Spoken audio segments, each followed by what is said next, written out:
มังสรณังคัจฉามิทุติยัมปิธัมมังสรณังคัจฉามิทุติยัมปิสังฆังสรณังคัจฉามิทุติยัมปิสังฆังสรณังคัจฉามิอาติยัมปิพุทธังสรณังคัจฉามิตติยัมปิพุทธังสรณังคัจฉามิตติยัมปิธัมมังสรณังคัจฉามิตติยัมปิธัมมังสรณังคัจฉามิอาติยัมปิสังฆังสรณังคัจฉามิตติยัมปิสังฆังสรณังคัจฉามิปานาติปาตาเวรมณีสิกขาปะทังสมาธิยามิปานาติปาตาเวรมณีสิกขาปะทังสมาธิยามิอาทินนาทานาเวรมณีสิกขาปะทังสมาธิยามิอาทินนาทานาเวรมณีสิกขาปะทังสมาธิยามิมามิสุวิชาจาราเวรมณีสิกขาปะทังสมาธิยามิกาเมสุวิชาจาราเวรมณีสิกขาปะทังสมาธิยามิโมสาวาทาเวรมณีสิกขาปะทังสมาธิยามิโมสาวาทาเวรมณีสิกขาปะทังสมาธิยามิสุราเมรยะมัชฌะปมาทฐานาเวรมณีสิกขาปะทังสมาธิยามิสุราเมรยะมัชฌะปมาทฐานาเวรมณีสิกขาปะทังสมาธิยามิอิมานิปัญจสิกขาปะทานิสีเลนะสุขติยันติสีเลนะโภคสัมปทาสีเลนะนิพพุติยันติปัสมาสีลังวิโสทายิ สาธุสาธุสาธุ สัทธานังภาวนาพุทโธพุทโธภายะ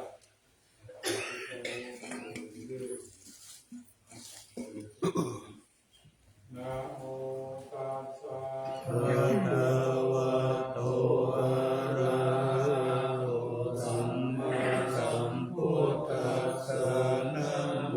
ตัสสะภะคะวะโตอะระหะโตสัมมาสัมพุทธัสสะนะโม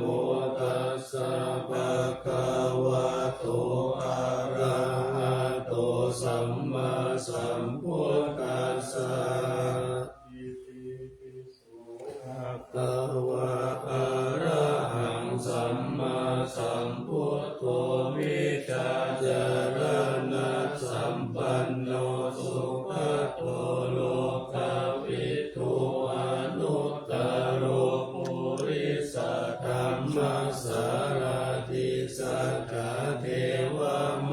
นุสสานังพุทโธภะคะวะติสวากขาโตภะคะวะตาธัมโมสันติภิกขุอาการิโกเอหิปัสสิโกโอปานายิโกปัจจตังเวทิตาภูมินยูอิติสุปฏิปันโนภะคะวะโตสาวกสังโฆอุชุปฏิปันโน ภะคะวะโตสาวกสังโฆยายะปฏิปันโนภะคะวะโตสาวกสังโฆสามิจิปฏิปันโนภะคะวะโตสาวกสังโฆยะติธังจัตตาริปุริสายุคานิอัตตาปุริสาปุคละเอสาวะกวะโตสาวกสังโฆอาหุนายโยปาหุนายโยคัคขินายโยปัญจลิกรานิโยอนุตตรังปุญญเขตังโลกัสสาตินะโมสัมมาสัมพุทธัสสะ ปิริมิตัสสะโวทันตังกิเมฆะรังปุถิตาโภรัสสะเสนามารังนานาทิธรรมวิธินาชิตวามุนินโทอันเตชะสะภะวันตุเตชะยะมังคลานิมาลาติเรกามะปิยุสิตาสัพพะละเกโคลัมปานาลาวะกามะกามะตะกายัพพังกันติสุขันตาวิธินาชิตาวามุนินโกตันเตชะสะภะวันตุเตชะยะมังคลานินาลาคิลิงกัจจวะลังอธิปัตตภูตังภาวะกิจกามัสสนิวาสุตารุณันตัมเมตัมพุเสกวิธินาชิตาวามุนินโตตันเตชะสะภะวันตุเตชะยะมังคลานิอุกิตาคาคามติหัตถสุตารุณันตัมภวันติโยชนะปะทังภูริมาลาวันตังอิติปิสังฆตามโนสิกาวามุนินโตตันเตชะสะภะวันตุเตชะยะมังคลานิปุ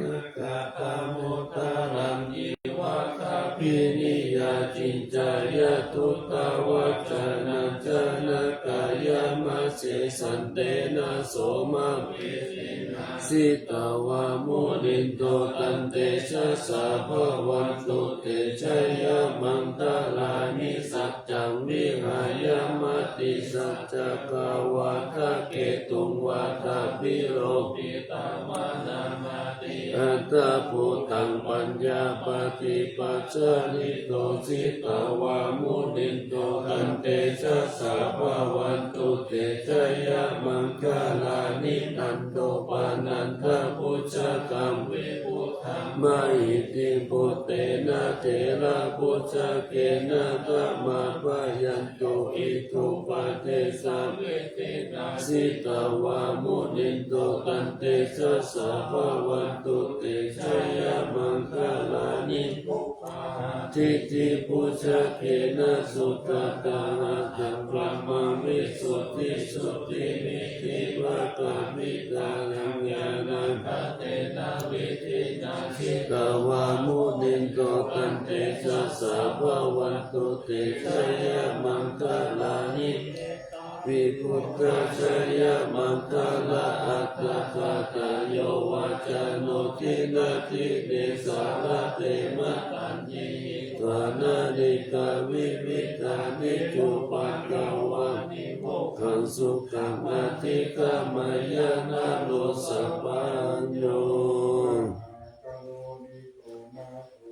กายสัพพปานินังภูเรตัวตัตตมิสัพพะปัตโตสัมโพธิมุตตะมังเอเตนะสัจจวัชเชนะสุตุเตชะยะมังคลังสยันโตโพธิยามุเลสุกยานังนันทิวัตโนเอวัตตวังวิชโยโหหิชยสุสยะมังคเลอปาราสิกาปัลลังเกสิเสปะทวิโกคะเลอภิเชเก สัพพพุทธานังอาคาปะโตปะโมทะเอสุนักขะตังสุมังคลังสุภาปะตังสุโหติตังสุขโนสุโมโหตุจักสุยิกังพรหมจาริสุปะทักขินังกายกัมมังวาจากัมมังปะทักขินังปะทักขินังมโนกรัมมังปานิคิเต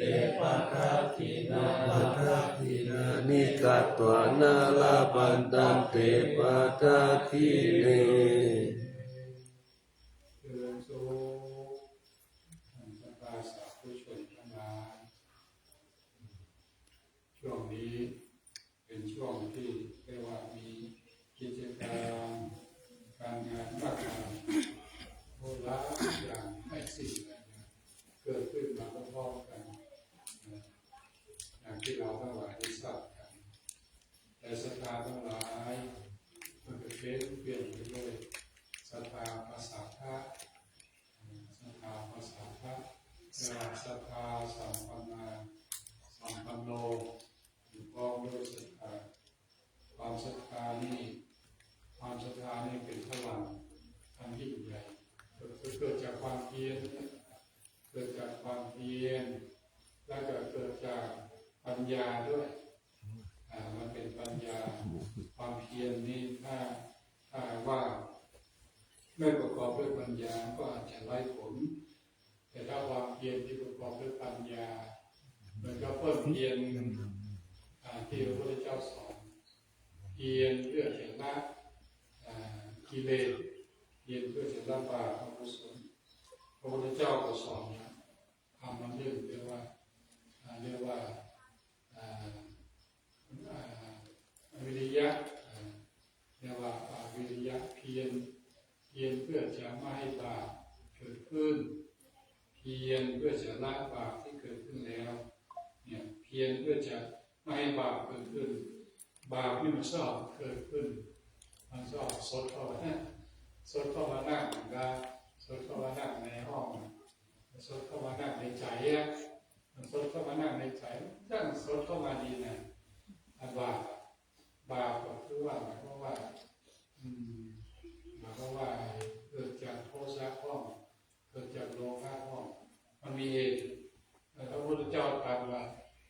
ทำทั้งปวงเกิดแต่เหตุทำทั้งปวงเกิดแต่เหตุโทสะมันก็มาจากเหตุความเคยได้นี่มันก็มาจากเหตุความโกรธความเกลียดนี่ก็มาจากเหตุ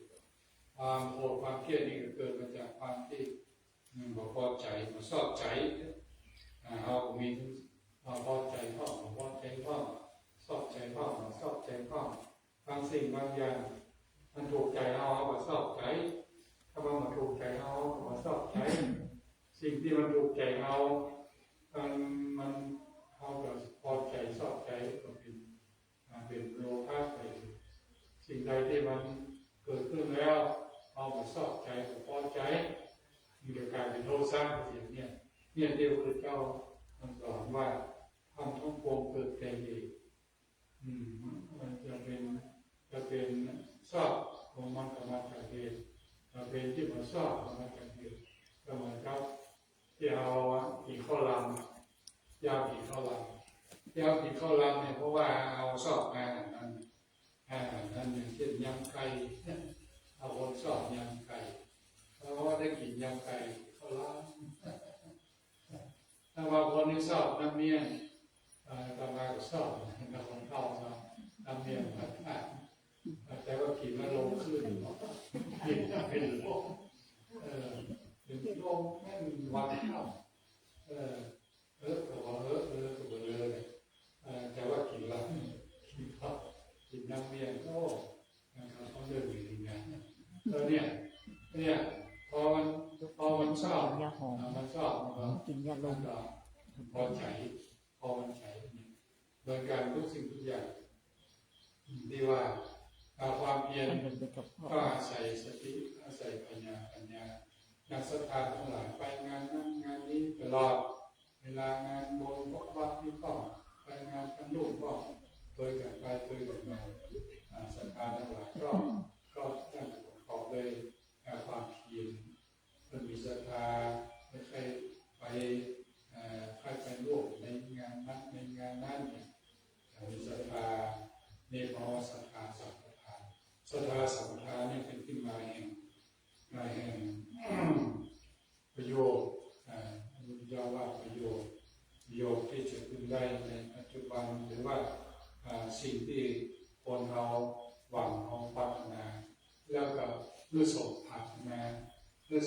ทำงานคือว่าได้สำเร็จประโยชน์แต่บางคนเนี่ยบางคนนี่มีโชคสมมติมีโชคไปเสี่ยงโชคไปซื้อลอตเตอรี่หมายความว่าโชคดีจับได้รางวัลแต่มีหลายคนที่เนี่ยมันเกิดจากบุญอยู่นี่แหละบุญมันเกิดจากศรัทธาสัมปทานคือความเต็มใจได้ทำนั่นทำนี่เต็มใจพอใจพอใจสบายใจได้ทำแล้วม่วนใจสุขอกสุขใจอันนี้ก็เป็นปัจจัยอันหนึ่งครับเป็นปัจจัยอันหนึ่งเป็นปัจจัยแห่งธรรมอันหนึ่งครับแล้วก็ทำให้เกิดความสำเร็จอย่างที่ได้กล่าวแล้วอย่างที่ว่า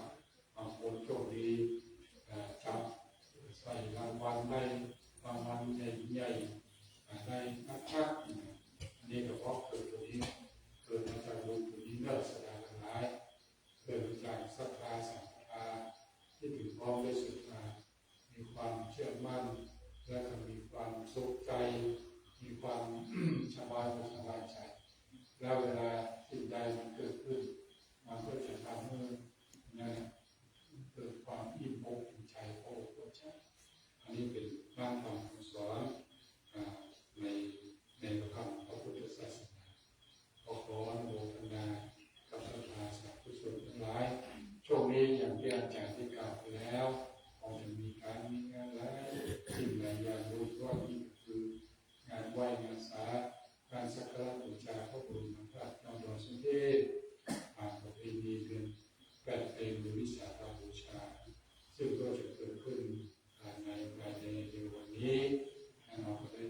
สร้างศรัทธาตั้งศรัทธาไว้ตั้งอกตั้งใจไว้พอได้มาไหว้มาสามาเวียนเทียนมาเดินรอบมาทักษิณที่เป็นบุญเป็นกุศลแล้วมันต้องมีมากมายราศีบุญขอบุญจงรักษาเทวดาปกปักรักษาคุ้มครองญาติโยมเมื่อได้อยู่ดีมีสุขการโดยทุกโทษขันด้วยเถิดสาธุต่อไปกล่าวคำถวายพระทหารตั้งนะโมสามจบพร้อมกันก่อนนะครับนะโมตัสสะภะคะวะโตอะระหะโตสัมมาสัมพุทธัสสะนะโมตัสสะภะคะวะโตอะระหะโตสัมมาสัมพุทธัสสะนะโมตัสสะภะคะวะโตอะระหะโตสัมมาสัมพุทธัสสะอิมานิมะยังคันเตพัตตานิสัพพะริวารานิภิกขุสังฆสสะโอโนสยามะสาธุโนพันเตภิกขุสังโฆอิมานิพัตตานิสัพพะริวารานิปฏิคันหาโตอัมหากังอิคารตังอิตายะสุขายะข้าแด่พระสงฆ์ผู้เจริญขอพระสงฆ์จงรับและรับทราบข้าพเจ้าทั้งหลายขอน้อมถวายซึ่งภัตตาหารพร้อมของบริวารทั้งหลายเหล่านี้แด่พระรัตนตรัยทั้งสามผู้ประเสริฐขอพระรัตนตรัยทั้งสามผู้ประเสริฐจงรับซึ่งภัตตาหารพร้อมของบริวารทั้งหลายเหล่านี้ของข้าพเจ้าทั้งหลายเพื่อประโยชน์เพื่อความสุขเพื่อความเจริญแก่ข้าพเจ้าทั้งหลายมีบิดามารดาเป็นต้นด้วยแก่สรรพสัตว์ทั้งหลายด้วยแด่เทวบุตรเทวดาด้วยตลอดกาลและนานเธอ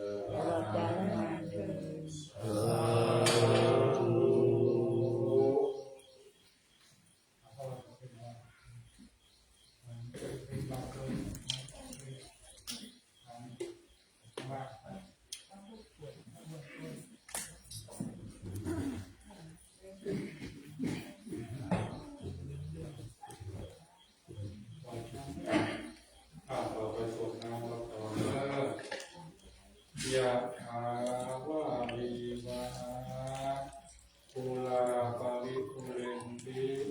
สาคลังเอวะเมวะอิโตทินังเปตานังสัพพะติอิจิตังปฏิตังตุมหังอิปะเมวะสมิจฉโตสัพเพปุเรนโตสังกปาจันโทปันนาลโสยะถามณิโชติลาโส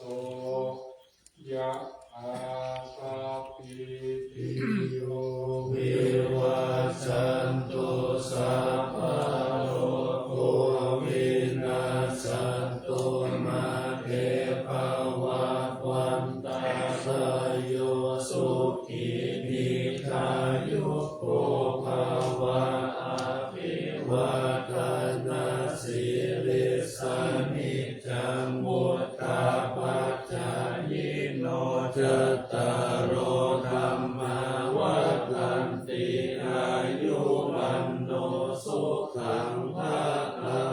งยะอิทธิอานาลาภังสุติภัททายังสุขังภะลังสิริอายุจาวันโนจาโภ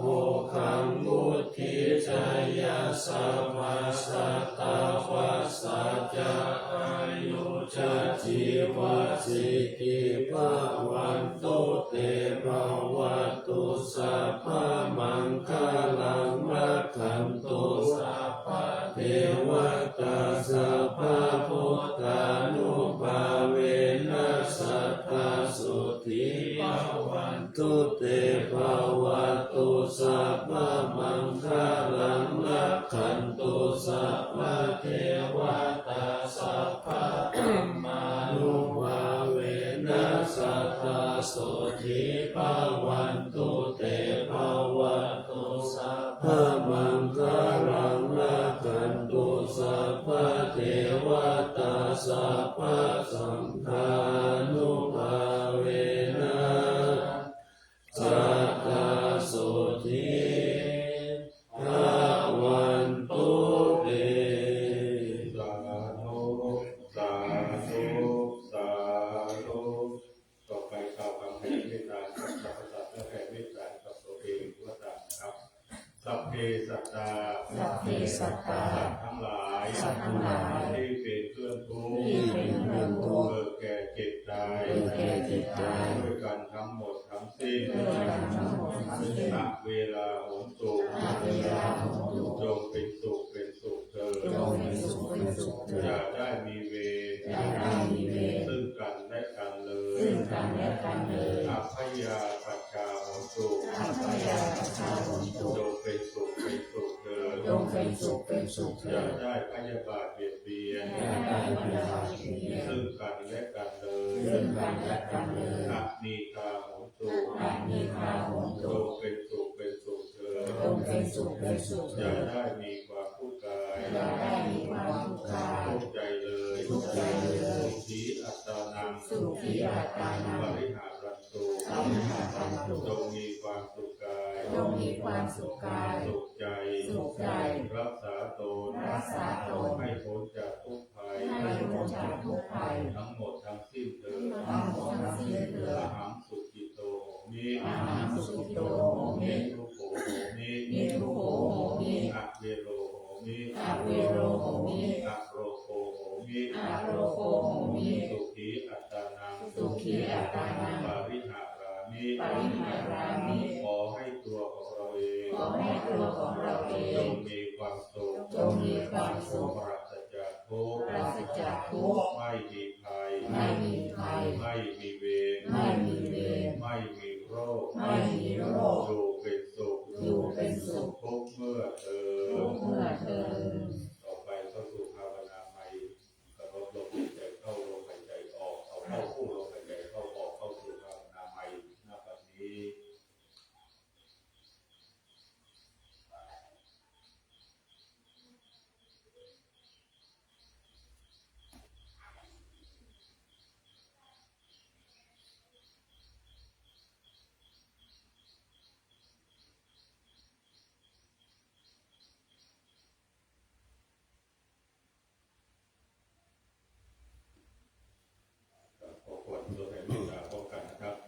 อิตังสานากัมมังนิพพานาปัจจยโยโหตุโนนิจจังอิตังศีลกัมมังนิพพานาปัจจยโยโหตุโนนิจจังอิตังภาวนากัมมังนิพพานาปัจจยโยโหตุโนนิจจังยังกินจิกุสลังธัมมังสัพเพหิกาเตหิกาตัมบุญยังโนอนุโมทันโตโสนันโตอุนตุเยเทวะอัสสมิงคาเนอาติคาตาติคาลุปัสสะคาโหนโต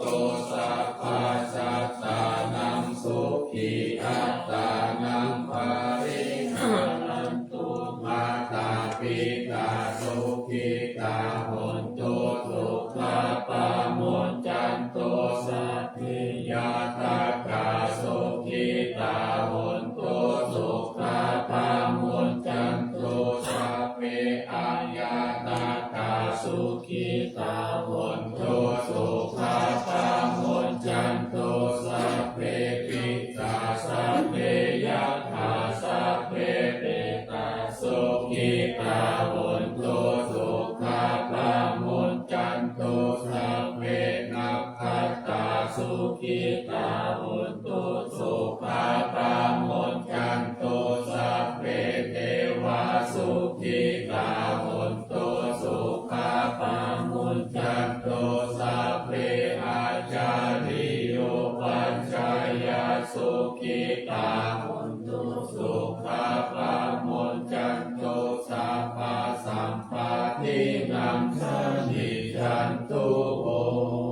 วัตตามิพุทธังสัพพังเวโตสังฆามาทาเมพันเตวันตามิธัมมังสัพพังเวโตสังฆามาทาเมพันเตวันตามิสังฆังสัพพังเวโตสังฆามาทามิพันเต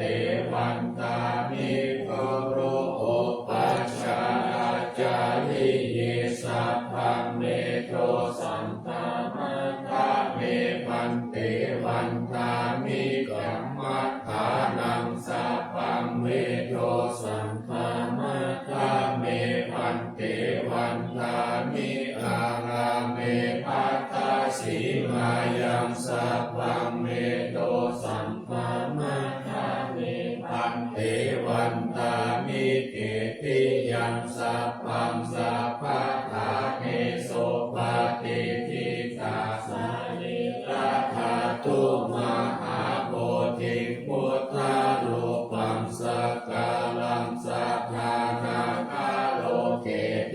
วาโลเกปัมมาโลเกสัมโพธิเปรังกาติเตสาลิราธาตุโยเกสาธาตุโยอาระหันตาธาตุโยติทิยังคันตาตุติงจาโลราสิติสาหัสเสธัมมาคันเยสัพเพสัมปาทาสิทิยังอาหังวันทามิสัพพะโสกราบหนึ่งกราบ